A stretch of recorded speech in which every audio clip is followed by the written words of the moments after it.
Bapak Ibu, saudaraku yang terkasih di dalam Kristus, selamat pagi, berkah dalam. Kita berjumpa kembali di dalam renungan untuk kita semua. Maka mari kita siapkan hati kita mendengarkan firman Tuhan kita Yesus Kristus untuk hari ini. Tuhan beserta kita. Inilah Injil Yesus Kristus menurut Lukas. Di dalam perjalanannya ke Yerusalem, Tuhan Yesus menyusur perkotaan Samaria dan Galilea. Ketika ia memasuki suatu desa, datanglah 10 orang kusta menemui dia. Mereka tinggal berdiri agak jauh dan berteriak, "Yesus, Guru, kasihanilah kami." Tuhan Yesus lalu memandang mereka dan berkata, "Pergilah, perlihatkanlah dirimu kepada imam." Dan sementara dalam perjalanan, mereka menjadi tahir. Seorang di antara mereka ketika melihat bahwa dirinya telah sembuh, kembali sambil memuliakan Allah dengan suara nyaring. Lalu tersungkur di depan kaki Tuhan Yesus dan mengucap syukur kepadanya. Orang itu seorang Samaria.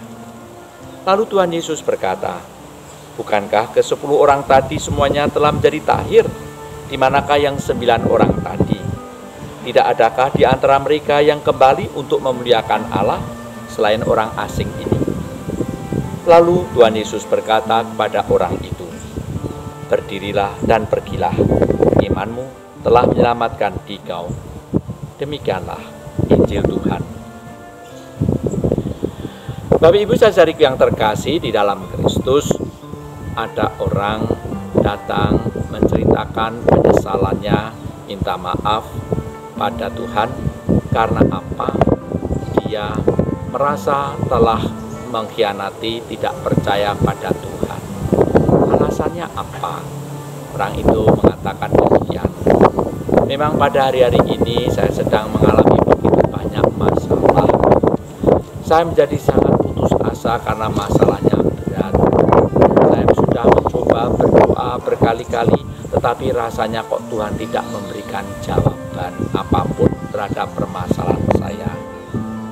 Karena saya bingung, saya gelisah, saya takut tidak selesai-selesai, saya lalu cerita pada seorang teman. Teman itu orang Katolik, kata dia. Tetapi teman itu menyarankan supaya saya pergi kepada orang pintar, atau kalau perlu pergi ke kelenteng untuk mendapatkan jawaban ramalan tentang apa yang menjadi permasalahan saya. Saya sebetulnya enggan untuk pergi, tetapi karena saya sungguh merasa tidak enak dan saya merasa gelisah, saya lalu menyuruh pembantu saya untuk pergi ke kelenteng untuk menanyakan hal itu. Memang saya sendiri tidak pergi, tetapi saya menyuruh karyawan saya untuk ke sana. Saya mendapatkan jawaban bahwa nanti masalah akan selesai, katanya di situ. Setelah saya pikir-pikir, ya pasti masalah lama-lama juga akan selesai. Tetapi yang saya tidak enak adalah bahwa saya merasa kok saya sudah tidak percaya pada Tuhan, malah tanya kepada yang bagi saya sebetulnya tidak penting. Bapak Ibu saudaraku yang terkasih di dalam Kristus, memang di dalam kehidupan kita setiap hari kita sering menghadapi dan mempunyai banyak masalah. Pertanyaannya adalah, apakah kita siap untuk menerima jawaban dari Tuhan ketika kita menghadapi berbagai masalah? Seringkali kita menuduh atau menyalahkan Tuhan kok tidak segera memberi jawaban.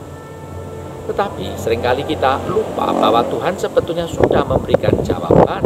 Hanya kita sendiri yang kurang peka, kita sendiri yang tidak mau tanggap. Maka ketika orang itu datang pada saya katakan, "Saudara, sekarang cobalah untuk belajar untuk peka terhadap apa yang menjadi jawaban gerak dari Tuhan untuk segala permasalahan kehidupan." Caranya bagaimana?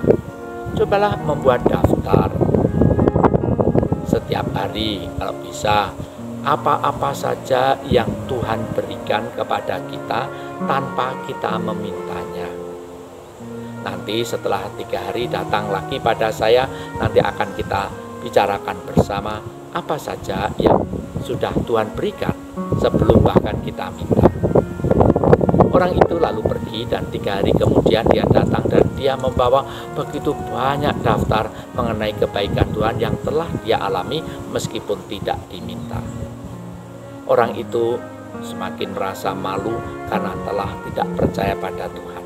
Dan dia menyadari bahwa ternyata Tuhan jauh memberikan jawaban, Tuhan jauh memberikan pertolongan lebih daripada yang kita minta, lebih daripada yang kita dapat memahami. Bapak Ibu saudaraku yang terkasih di dalam Kristus, maka rasanya orang Kristiani tidak perlu harus tanya kepada hal-hal yang tidak berasal dari Tuhan. Hanya akan membuat kita pusing sendiri, membuat kita merasa tidak enak dan bersalah. Tetapi ada satu hal lain lagi yang pantas harus juga kita perhatikan. Banyak di antara kita, termasuk orang-orang Kristiani pun juga sama. Ketika kita meminta sesuatu, Tuhan telah memberikan, atau bahkan Tuhan telah memberikan walau kita tidak memintanya. Apakah kita, pertanyaannya adalah apakah kita sudah atau mau berterima kasih pada Tuhan? Ini seringkali yang terlupakan. Kita minta dan minta, tapi lupa berterima kasih. Kalau tidak percaya silahkan dibuat catatan juga berapa banyak kita lupa berterima kasih. Mungkin akan banyak sekali kita sampai malu sendiri. Bapak Ibu saudaraku yang terkasih di dalam Kristus, Injil hari ini mengajak kita untuk belajar mau berterima kasih kepada Tuhan, karena kita sudah mendapatkan kebaikan yang begitu banyak dari Tuhan, baik secara langsung maupun tidak langsung. Tetapi apakah semua kebaikan Tuhan itu telah membuat hati kita menjadi lembut, hati kita menjadi penuh perhatian, hati kita menjadikan kita pribadi yang penuh syukur atau tidak? Injil hari ini berbicara tentang itu. Mari kita mohon pada Tuhan, supaya kita semakin hari semakin dewasa oleh peristiwa-peristiwa kehidupan ini. Tuhan sungguh mencintai kita, bahkan lebih dalam daripada yang dapat kita bayangkan. Pertanyaannya adalah, apakah kita mau menyadarinya? Apakah kita mau mensyukurinya? Apakah kita mau mewartakan kabar sukacita itu kepada siapapun juga, terutama yang lemah, terutama mereka yang goyah imannya, terutama mereka yang membutuhkan kekuatan, dorongan, dukungan dari saudara-saudari seiman. Amin.